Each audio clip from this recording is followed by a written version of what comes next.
Hi guys, I'm back again. Leo niko na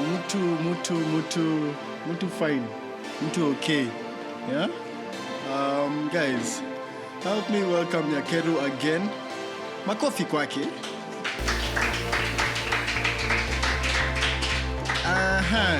MC amefanya kazi mzuri ama hajafanya kazi mzuri?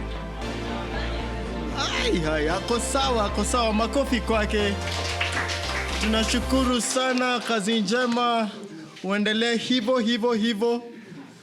MC, yeah. I'm speaking to you. Occupy. Thank you. All right. So guys, Nyakeru is a great friend. We have done a class together. I guess that's where we met. And the class has pushed me to do this. And hata yeye ame-occupy sphere of influence yake. As I said, si lazima ukue perfect ndio occupy sphere yako. Si lazima ukue perfect. Siri ni kuanza. Siri ni kuanza. So yeah, so just starting is the most important thing. Now, Nyakeru, tell us who you are, what you do, what you believe in, and why you're talking about food in essence. Okay. Hi, everyone. Hi. I am Nyakeru Wambui. Many people know me as Mary. I'm in the healthcare sector. No, I'm not a doctor. But I work a lot with patients. But why food? Because food is very important. Because of where I operate from, food becomes a vital thing to regulate that part of a person's life. Seeing a lot of people living on medicine has moved me to want to educate people on the importance of food. In our places of work, many who are employed, you are so busy you don't even eat lunch. So we want to kill that. We want people to get away from that. You need to know that you need to be fueling yourself properly for you to be able to continue with that work properly. Yes, so that those are the things that we want to deal with, or rather to help people just realize and change that kind of habit. Interesting. Umesema hivyo nikakumbuka gentlemen, men, wanaume ahu. Wanaume ahu. Ati mwanaume akulagi lunch. Jaba.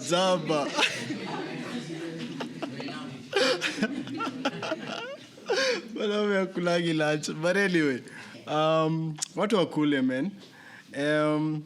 You know, a very interesting thing nitawakumbusha. Unakumbuka mama akiangalia hiyo picha yako anakuuliza, msichana wangu, kijana wangu, unakula? Yo Nairobi nakupeleka mbio ukuli. Kwanza my mom, hey. Hi. Because I do deliveries, guys. So I'm a cyclist. I'm avid. Kila time na cycle. So mama ananiuliza, umekonda kijana yangu ukuli? Yeah, but anyway, that's just get you off that tangent. But it's important to eat right. And it's interesting that I had somewhere food is health, you know? Food is health. Do you tick on that conversation? I agree. Based on what? If you feed your body well, it can be able to fight for itself. So if your body is healthy, then you're not so vulnerable. Even if you fall sick, you can recover quickly. Yeah, so I agree on that. Yeah. That's the way it was actually made to be. That food would be your medicine. But then when you don't, then you have to have medicine as your food sometimes. Question: does that disqualify what I talked about earlier? Jobs. What do you think? Not really. Not really. I wouldn't speak so much on jabs, except that we have to ask questions. When you have to get something like that that is foreign to you, you need to totally understand what are the implications of having that. And what happens in some of those cases, if you're strong in your body, even if something is bad, it may not harm you so badly. But if your body is weak, it might actually send you back to your maker. Sayuni. Before you have finished your assignment of occupying. Yeah. These are supposed to be fortified cities. Fortified cities. So even if the enemy fights, he should not come through to bring you down. What? Yeah. Hey, depth, guys. Hey, makofi kwake bana. Hiyo ni depth. Kubali ishe. Hiyo ni depth, huh? Yeah, so what do you define food as? Me, I define it as fuel. As I said, cycling siya watoto. Yeah, so I eat extremely a lot. I eat a lot. Yeah, so define what. The activity. All right. Food is something you consume as a human being, even animals, and even plants absorb for fuel, that's the energy, for sustaining life. So your question of, I hear people asking where is the food going. I think we've always had a wrong notion that the physical outlook defines whether you eat or not. Sema kulitetea. It's a lie. It's a lie. It's a lie. Because let me tell you, I happen to be a very good eater. I can eat. If I sit here and there's no one bothering me, I can really eat. But most of my life, I was very skinny, and people didn't understand what was happening to my food. But because of the activities I was doing, that used to diminish the physical volume, but the food would give me the strength to do the things that I would do. Yeah. Yeah, interesting. So that does not define whether you eat or not. Of course, there is that part where there are people who become like that because they are starving, but it's not really the mark of whether you eat or not. Not in all cases. Okay. I'm going to ask you I'm going to get a bit deeper in my question. I don't know if I said this in my previous talk. There's always a deception in a certain industry. What do you think is a deception that you see in the food industry? A deception is a bit out of truth. Yes, Modification of food. No. Genetically modification of food. Oh. Introduction of, or rather, consuming junk, too much junk. Interesting. Where? Watu wa junk. Watu wa biscuit. Kumi. Watu wa njugu. Yeah, but anyway. Don't be afraid. I mean, there's no judgment here. There's no judging. We listen and we help each other. We listen and we help each other. No judging. Msiogope. Watu wakule vizuri. Yeah, watu wakule vizuri. So, so... Can I say something? Uh-huh. The other deception is many people eat to just fill the stomach. That ain't it. Because then, even if you are doing to just fill your stomach, then you are taking everything that even that which you're not supposed to take and you're destroying yourself in the process. So that's the other deception. Food is for filling the stomach. It's way more than filling the stomach. It's building you up and fortifying you. Huh. Interesting. You know, we are friends, and there's something you've told me earlier. Hey, nimepigana na hiyo story. She keeps saying, you eat first, hakuna kukunywa maji. Hey, sasa sisi wenye si cool kids. Hatujui hiyo kitu bana. Kula pali unahitaji maji. Tell us about it. What are your convictions of why you push it that way? It's not conviction, it's just the way it works. When we talk about digestion starts from the mouth. So if you drink water when you're eating, you're diluting the juices that are supposed to digest your food. Yes. So in essence, your food is being washed down before it has been consumed by your body. So if you have to drink water, let it be a certain time before the food, like maybe half an hour or even 45 minutes.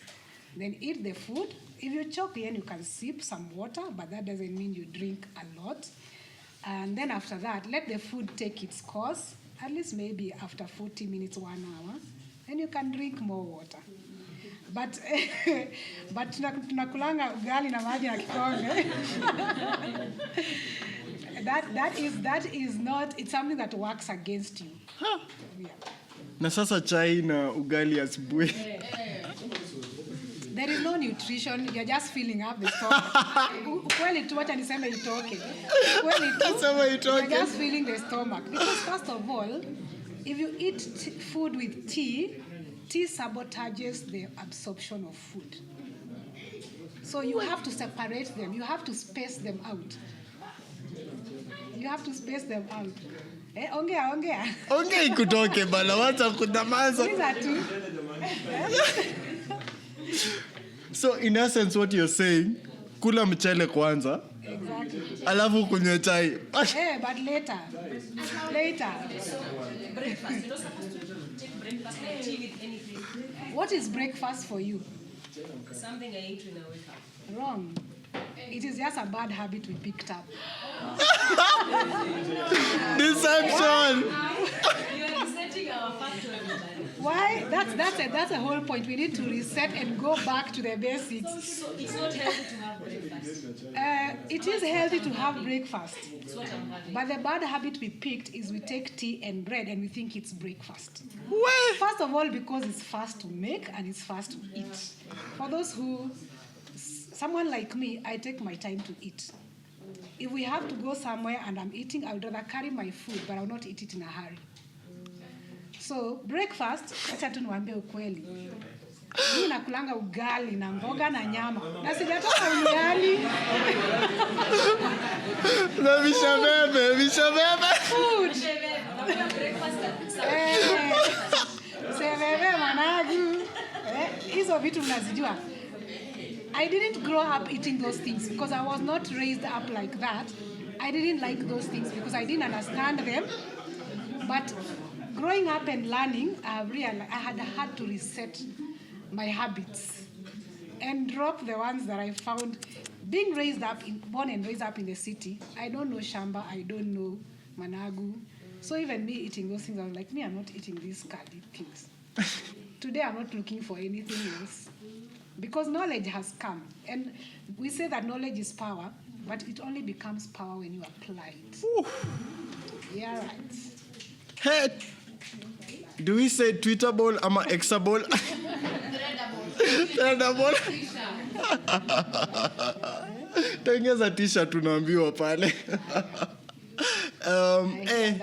Very interesting thoughts. Hey, chai na mkate. Cease or resist. Acha niwaambie nijikute. First of all, the bread you eat is mostly white, so it's already refined. Usiingie kwa ugali. Watu wa ugali ya white. Ugali ya white. Okay. Listen, Ugali ni there snack. is two types. There is the one with the over-processed flour. There is the one, kuna ile ya sifted maize meal, but kuna ile ya kusiaga, number 2. Ile haijatolewa vitu. Yeah. I actually make that. You know, people worry because I don't come from Western. But I have learned to make it Eva. I've learned to make it cook. Yes. Even colored. Wow. Hey? Watu wa wimbi. Watu wa Western tunajua wimbi. I have adopted that culture. I mix it there. Watu wa Western tupungie mkono kwa hewa. And the Western naturalized. Hey, watu wa Western bana, mtufunze hizi vitu bana. But it's interesting, ukienda ushago ukule sembe ya ushago. Hey, day and night guys. Sijui turudi ushago mfama. Na sijui ya finance, ukule tu fiti. Hata si lazima hata ati ungoje. Uende, sisai December imefika tunaenda home. Ukienda home, beba unga bana. Beba unga. Mahindi. Mahindi, kwa sababu there's something interesting you said. Ebu tell me the grades and what they mean. Mimi unajua nikiingianga tu kwa shop. Najiongelea, siongelei mtu, si point mtu. Tunaangalianga tu bei. Ile 100, hiyo ndio tunachukua. 99. Nijikute tena. But tell us. When you talk about checking the cost, it's okay to check the cost, but which cost are you checking? You can pay cheap for the over what is it done? Which word do you say? Overdone unga.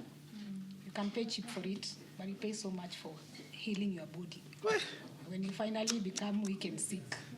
So you have to know which cost you are counting. It's okay to count cost, but which cost are you counting? So when you see about the flour, if you find the one that is grade 1, it's let's just use the simplest word, whitewashed. As in, they have removed everything that could give you the nutrients. It is now not just the flour, the carbohydrate, that will just build the sugar in your system. Hey? You have not been eating. You have been eating. Where? You eat. It just depends on what are you eating. Nairobi hakuna DCI. Sasa, guys, an interesting thing. Sijui kama mnaona problem. Tulisema economics, kitu ni kufanya nini? Kutafuta problem na unaisolve. Hii ni problem. Sijui kama mnaiona. Tunafunzwa lakini pia mimi najifu. Naitwa direct pupil. Inakuja tu ikikam. But anyway, occupy bana. Kama unaona hiyo ni gap yenye unaweza feel, usicheze nayo, usifikirie. Don't think it. Good food. You know, it's interesting. You guys are the ones, Shiku and Nyakeru. There's something you showed me, you guys. Salt. What company was that? Winnie's. Guys, hey, sijasponsoriwa now, but I hope wanaweza sponsor. But Winnie's products, fam. What do you say about them? Winnie, they supply nutritional food. Things that are not over-processed is the word I was looking for. Things that are not over-processed. So I personally actually consume. I don't know her. I hope I'll meet her one of these days because this I'm rolling out. I want to work with people like those. So I believe they farm and then they bring that food to the people. So if you go to some supermarkets, you'll find honey that is from there. She's not the only one. There are many, even Kate, and there are many others.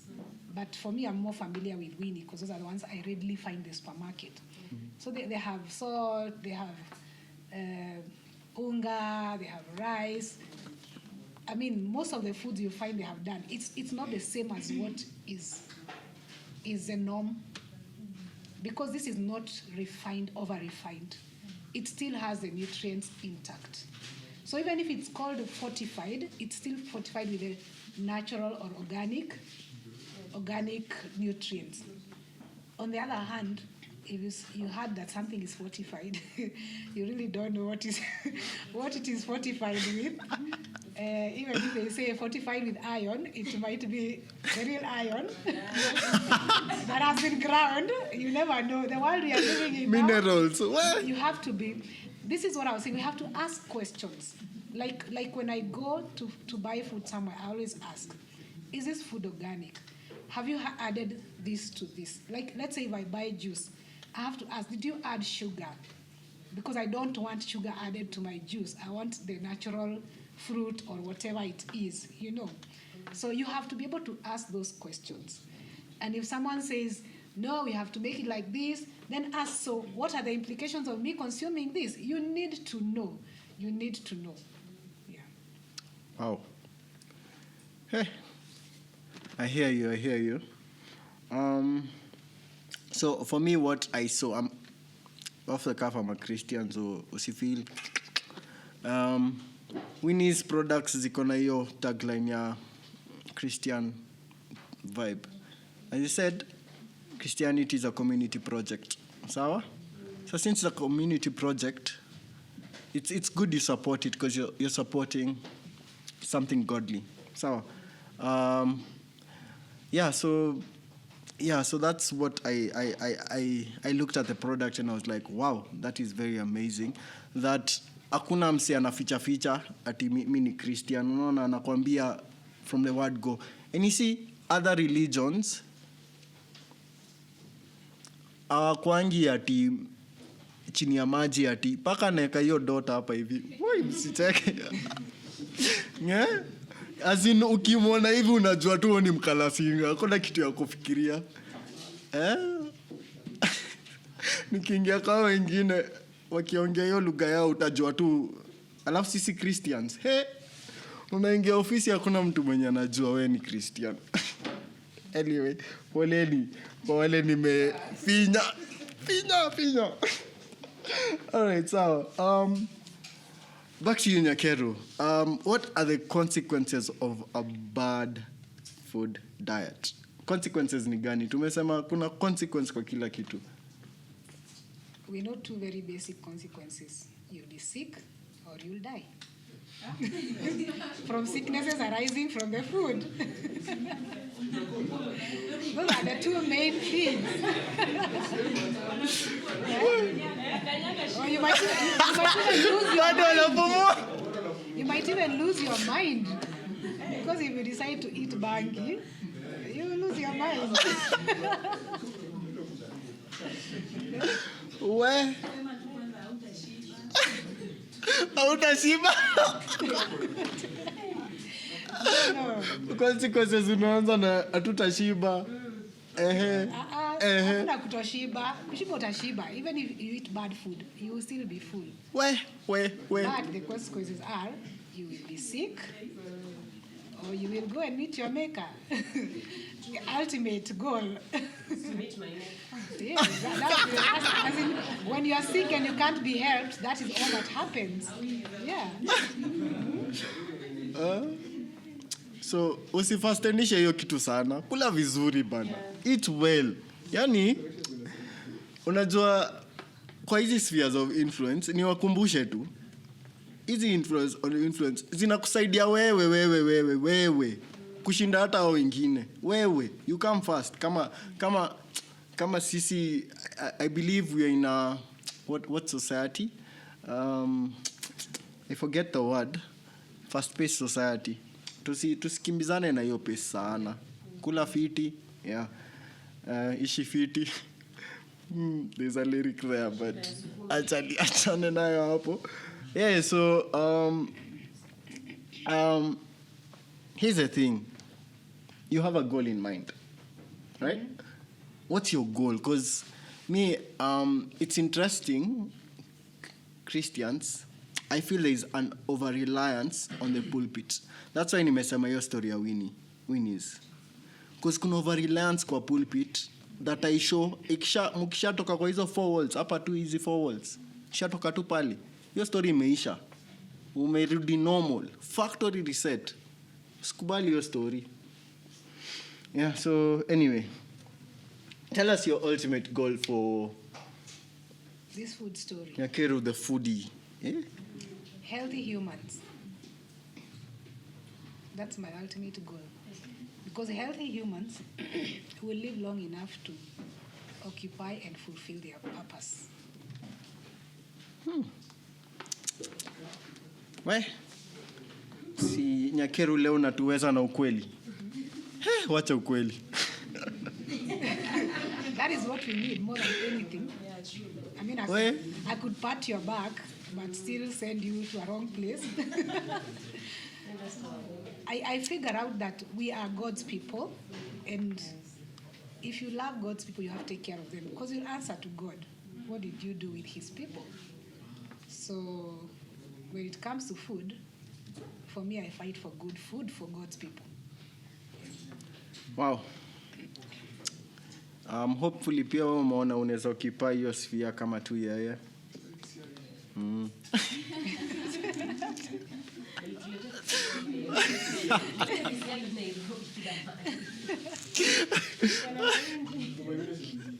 Hebu fungwe kisiagi huko kwenu.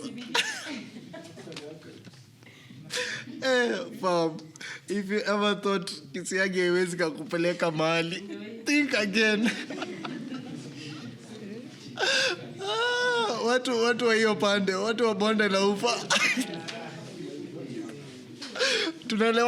Tunaelewana. Anyway.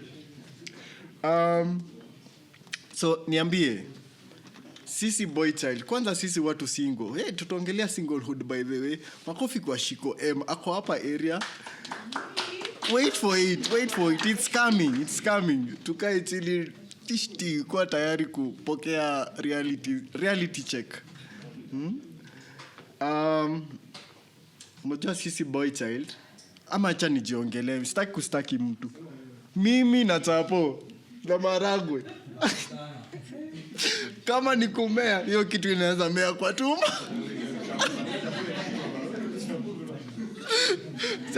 Chapo ilikuwa chakula ya heshima, lakini siku hizi unaweza kula chapo kila siku. Kuna watu wameoccupy sphere of interest yao ya chapo.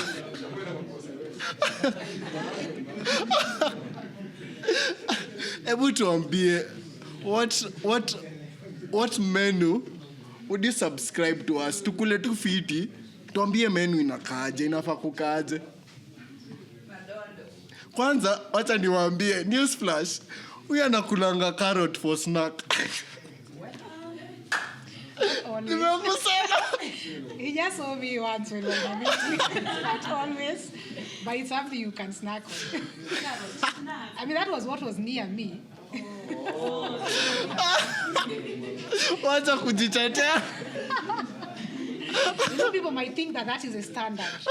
So I don't want people to be misled that you have to eat carrots for snack. They are good because they are nutritious. All right, so now, when you ask about that, nutrition has to be balanced. I can't tell you ugali nyama na managu ndio the perfect meal. No, it can be even those chapatis with mandondos, but how?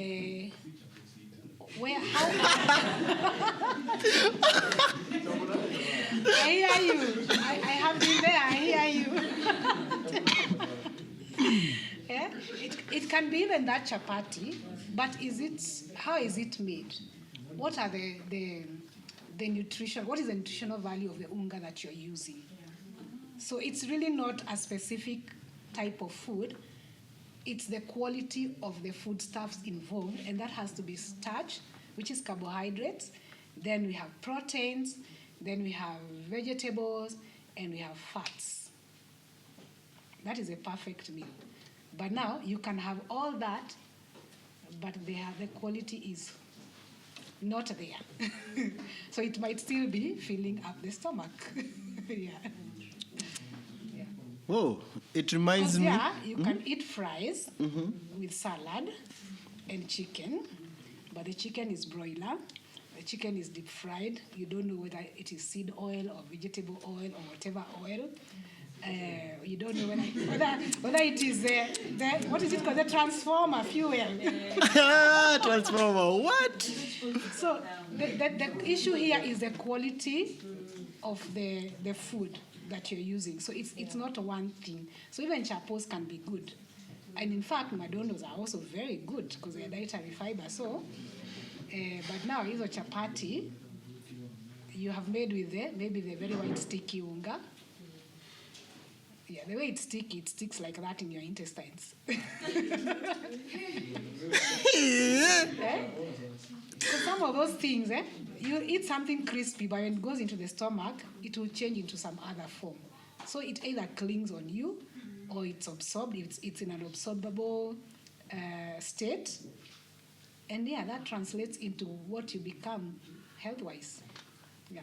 Hey, aendelee ama So asiendelee? even tea, those who love tea, there is herbal tea also. There's herbal tea. Amekanyaga. Mnapumua bado. Hatuko Christmas season ya kukula. It's because I have been there in times of ignorance. And even coming out is not like you just jump out. You walk out. So you are also not shocking your system. You walk out slowly as much as you can. If you can jump out, well and good. If you need to walk it out, walk it out. Yeah. Oh. Wow. Si unamulika hizo deception kweli kweli. But let me ask you. Mbona okay. Okay. Sai unaoccupy. What value proposition do you have in terms of, do you have like something you're setting up to allow us to have this information continuous? Unajua, when we just talk about it here now, ni kama sugar rush kwa mwili. Inaingia, kishaingia Alafu na plummet. you know? Like kuactivate kitu yana unasema yene tuseme tukiwa as a community vile tuko hapa si wote tuseme Nyakeru ndio anatupatia unga. I mean, what are you looking at doing? What are you setting up? You understand my question? I do. What are you setting up in line to help others occupy the same as you are? Because I feel si wote tunafaa occupy your space. Right. We want to use one of those spheres, education. So educate people, whether it is one-on-one or maybe do shows, even on the social media, just to pass information, maybe gather people in a place like this also and just enlighten people. And you see, this is not just even about food. It's also showcasing the good food that we still have that we may not even be aware of. And even the way, sometimes you may have good food, but the way you prepare it, it can be destroyed and not be useful. So even just to see that kind of aspect of food, how we prepare the food, to preserve its nutrients. So we want to use the education to just bring people to the reality of this. We educate people. All right. Okay. Lovely. Hopefully you'll do bigger. I don't know if any of you have an idea for her. Maybe unaweza. Would you like ideas from them? Sure. So any of you has an idea of how she can occupy this sphere strategically? Any of you?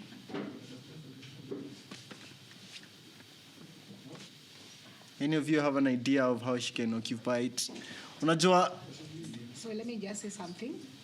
When we do this education, it's not just me alone, but would be like a network. So we will have people who farm. So if you're here and you're a farmer, you could be part of it. We have the people who distribute the food. We have the people who process the food. And we're not talking about just anybody who does any of those things, but people who are nutritionally conscious about the food. So they are not adulterating the food in whatever they are doing with the food, whether you are distributing, packaging, processing, farming, cooking, even chefs. So we'll have that kind of network in that whole setup to be able to, so that you can also get information from the very experts, because one person cannot be an expert in everything. So the specific lines. So as we pass the education, to come from different people who are relevant to this idea of food. Yeah. Nice. So I remember one time I had an extreme flu. Hey, you guys, I was going bana. Nilikuwa naenda Sayuni. Yeah, you guys. Yo flu ilikuwa imenipeleka kunipeleka. And then I met Nyakeru. Kwanza hiyo time I wasn't even speaking for 2 days. Man, imeninyorosha kuninyorosha. I'm still here, guys. Bado naikipaya. So anyway, Nyakeru akanipatia remedy. Na nakwambia remedy iliwaka quick fast. Tulikuwa kwa meeting, was it? We were talking on phone. Na nikakunywa hiyo kitu na ikapotea. Na what are these home remedies that you know of that we can use? Kwanza time ya flu, watu wengine sijui inakuwa ni kama ni ngori, ni diamu. Yeah? First of all, flu has no medicine.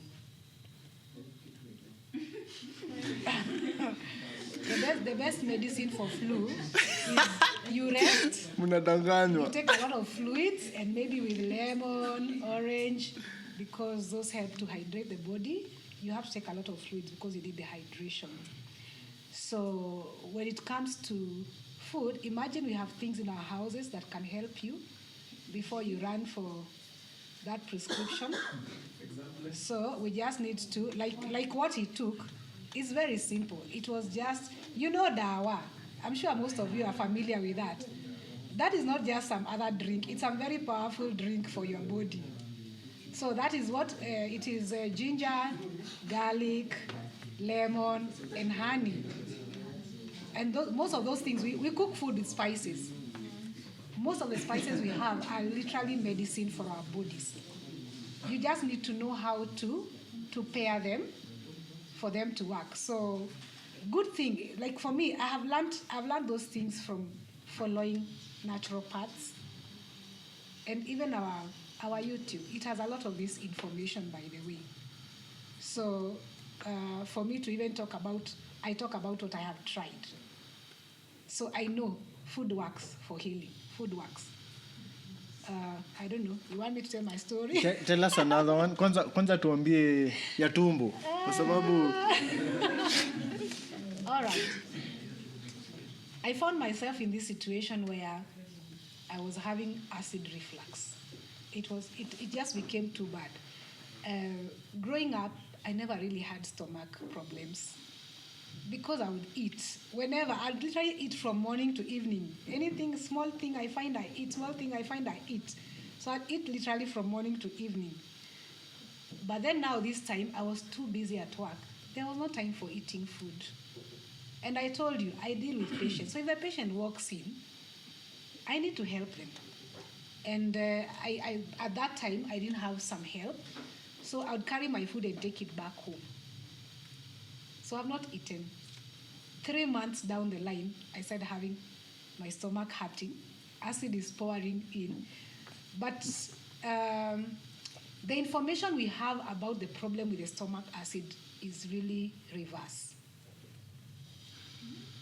Your stomach needs to have acid to digest your food. So the acid problem is actually a lack of proper stomach acid. I didn't know that because that is not what I was being told. So all we did work on is to reduce the acid in the stomach. So instead of recovering, I'm getting worse. Antacids. So, but one time I thought, it's 1 year, I've taken that medicine, and it's not getting better. I can't sleep sometimes. And I was so sure I have ulcers now because of the pain I was feeling. Well, I didn't get ulcers, but the pain I was feeling, I was so sure. I was convincing myself this must be ulcers. So I asked God for direction. What do I do about this situation? And one of those days, I was on YouTube. I was not even looking for home remedies or anything. And this person just pops up and starts telling me about H. pylori. Yes, by that time I was diagnosed that I had H. pylori. So, and he started talking. But the information that he gave, I realized this is very different from what we know and how we are being treated about this. So I decided to do what he has given there. So basically, H. pylori lives in you. But if there's no stomach acid, it starts growing. That's how you are positive. But when the acid is there, it is kept in check. You know the way you hear that cancer cells are in your body until something creates a situation where they start growing? So that is the thing with H. pylori. So, and then when you take more of those acid-reducing medicines, you are now creating more environment for it to thrive. So, and then of course it will cause you cancer or whatever, the ulcers. So, I had something in my house that I had not used for a while. So, and he talked about, it's called apple cider vinegar. So please don't try this haphazardly. So he had outlined how to use it. So I went and I started using it. In fact, by that time I was seeing that video, I was like, I'm not taking any more of this medicine. That chalk is up to here, one whole year. I'm like, I'm not taking this. God has to show me a different way to deal with this situation. So that's how I went about looking for my answer. So when I found this, I decided, I know this, so let me try this. So, and I started drinking that. I noticed after some time, I never had stomach problems. Up to now, I'm very okay. And I realized, oh, then that information actually contradicts what we have learned. Because you see, I remember asking, so how did I get H. pylori? I said, you may have picked it from food. It actually lives in you, but you have to create a situation where it doesn't thrive by making sure that there's a proper... So what apple cider vinegar does, it acidifies your stomach. So it helps to bring back some acid so that when you eat food, you're not having reflux. So that was my story. I recovered. No. That was my story. I have recovered. So, yeah, and it's important to know that these things are also, moderation is important. See, like even mursik is very good for the stomach. It's a probiotic because it will help now your stomach to have the right things that needs to receive the food that is coming, so you're not having a problem because of the things that are coming in. Yeah. Interesting. I hope that makes sense. Question Yeah. about the apple cider thing. My question is, first of all, what portions do you take of apple cider, and then when? Because, okay, the reason you've given for taking apple cider is to like balance the acidity in your body. There's a time there was a hype about apple cider, and the hype was you take it for loss of weight. You see, so like to achieve this other intention, like basically keep your body's acidity in a certain level, how much of it should you take, and when should you take it? Okay, this is not about the body, it's about the stomach specifically. So I found two recipes. The first one, I would take a teaspoon of apple cider vinegar, a teaspoon of honey, like 178 mLs of water. I would do warm, not cold. Okay, you can do cold, but for me, I would do warm. So I took that for a while. The other recipe I found was taking a tablespoon of it in a glass of water, which is like 200 mLs, just like that. And that is before, like maybe half an hour before you start eating food. So of course it prepares your stomach to receive the food. All right. And I noticed I didn't have any reflux after eating. Yes. With food, on an empty stomach, after food? Before food. Before food. And for me, I take it once in the morning because I'll start eating my food in the morning. So I take it once in the morning, and then after some time, between half an hour and even 1 hour, I make sure that I eat my food and for the rest of the day.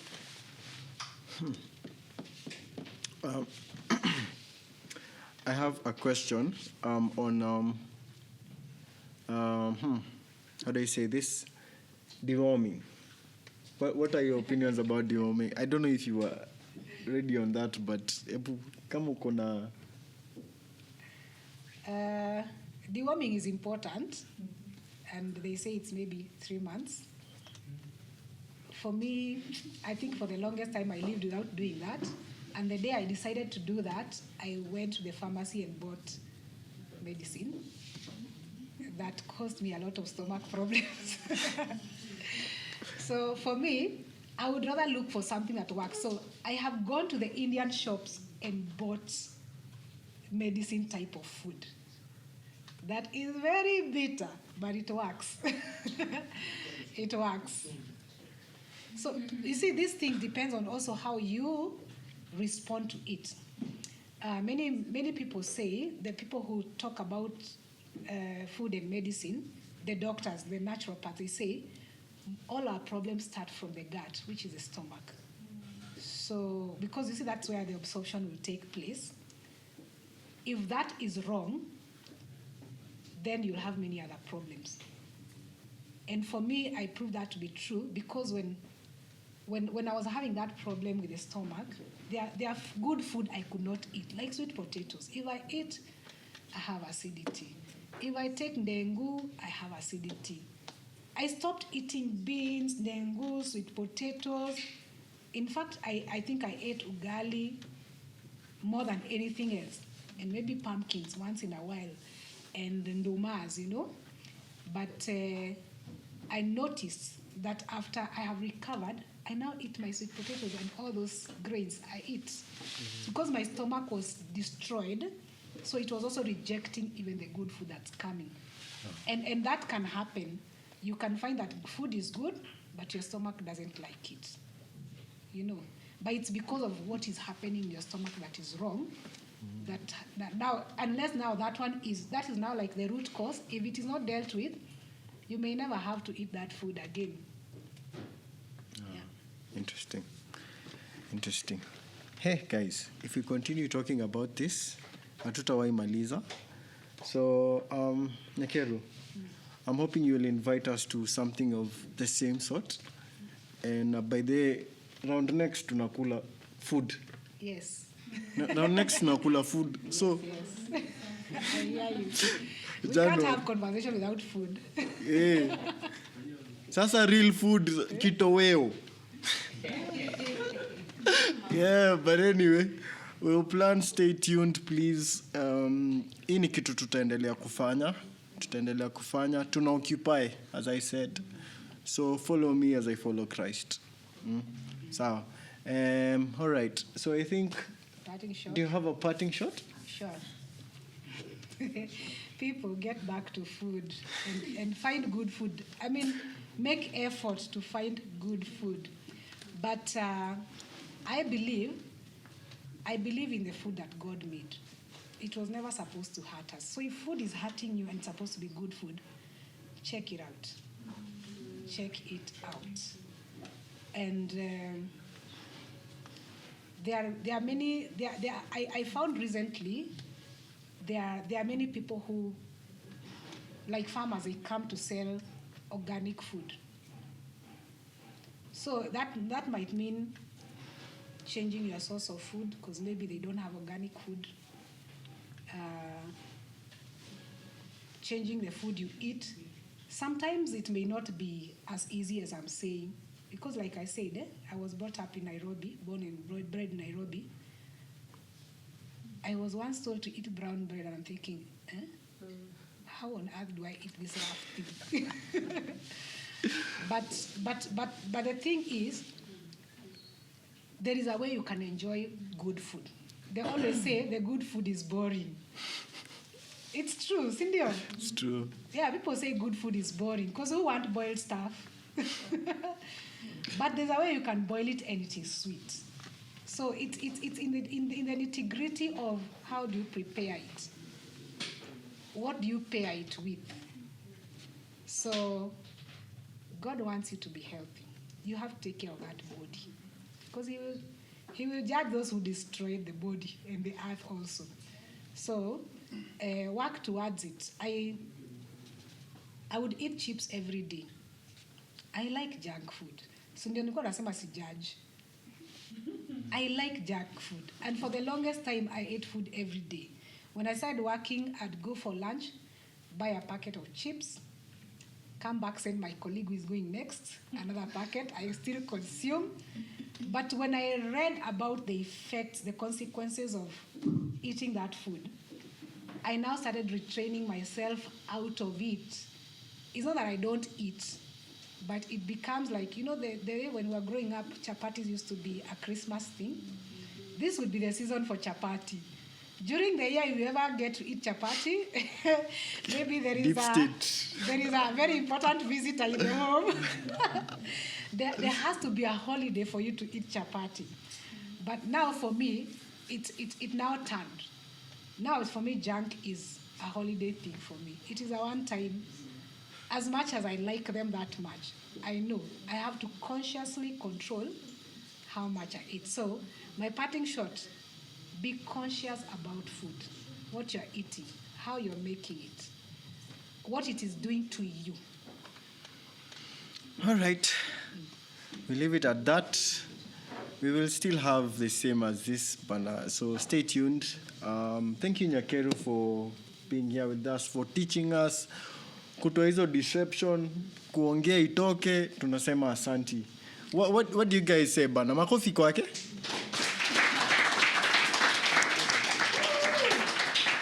Well done, Nyakeru. Well done, Nyakeru. May we see more. May we see more. May we see more. Occupy. Thank you. Thank you, Larry, for having me here, and thank you, people, for coming to this space. I hope that I've planted a seed that will set you on a path of thinking and redeeming your life. Thank you. All right.